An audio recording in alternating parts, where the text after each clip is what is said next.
দেশে জঙ্গি তৎপরতা আছে কি নেই এ নিয়ে বিতর্ক চলছে, কিন্তু এর মাঝে গত বৃহস্পতিবার বাংলাদেশ পুলিশ সদর দপ্তর উগ্রবাদীরা বাংলাদেশে গুরুত্বপূর্ণ স্থাপনায় হামলা করতে পারে এই বলে আশঙ্কা প্রকাশ করে সতর্কবার্তা দেয়। নতুন সরকারের আমলে প্রথমবারের মতো হঠাৎই জঙ্গি তৎপরতার বিষয়টি নিয়ে নানা আলোচনা ও কিছুটা আতঙ্কও ছড়িয়েছে। কেউ কেউ মনে করছেন জ্বালানি সহ বেশ কিছু সংকট থেকে আলোচনা সরাতেই এই ইস্যুটিকে সামনে আনা হয়েছে।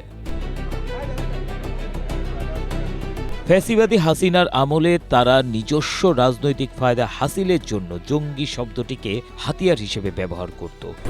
স্ট্রবেরি সুপার ডটেড ও ক্লাসিক ভ্যারিয়েন্ট সেন্সেশন জাগুক শিহরণ। বর্তমান বাংলাদেশে এগুলোর অস্তিত্ব নেই বলে জানিয়েছেন স্বরাষ্ট্রমন্ত্রী সালাউদ্দিন আহমেদ। তিনি বলেন, কিছু উগ্রবাদী গ্রুপ পৃথিবীর সব দেশেই অ্যাক্টিভ থাকে, যদিও উগ্রবাদ এবং জঙ্গিবাদের মধ্যে শব্দগত পার্থক্য থাকলেও মূল বিষয় একই।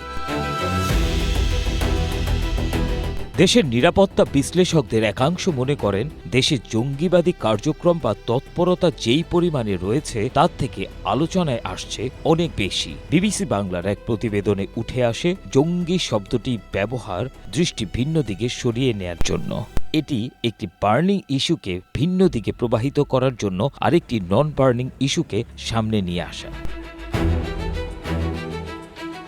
আবার অন্যদিকে প্রধানমন্ত্রী তথ্য ও সম্প্রচার বিষয়ক উপদেষ্টা জাহেদ উর রহমান বলেছেন, বাংলাদেশে জঙ্গি আছে, যদিও তিনি সংবেদনশীল তথ্য প্রকাশ করতে অস্বীকৃতি জানান। জঙ্গিবাদ বা জঙ্গি কার্যক্রম যে আছে সেটি জানিয়েছেন আইনশৃঙ্খলা রক্ষাকারী বাহিনীর সদস্যরাও।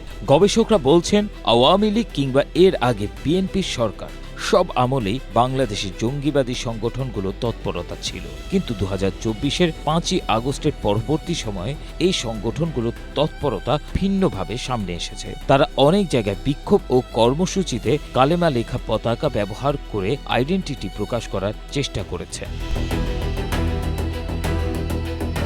বিবিসি বাংলার প্রতিবেদন থেকে জানা যায়, বাংলাদেশে জঙ্গিবাদী বিভিন্ন সংগঠনের তৎপরতা অনেক বছর আগ থেকেই ছিল।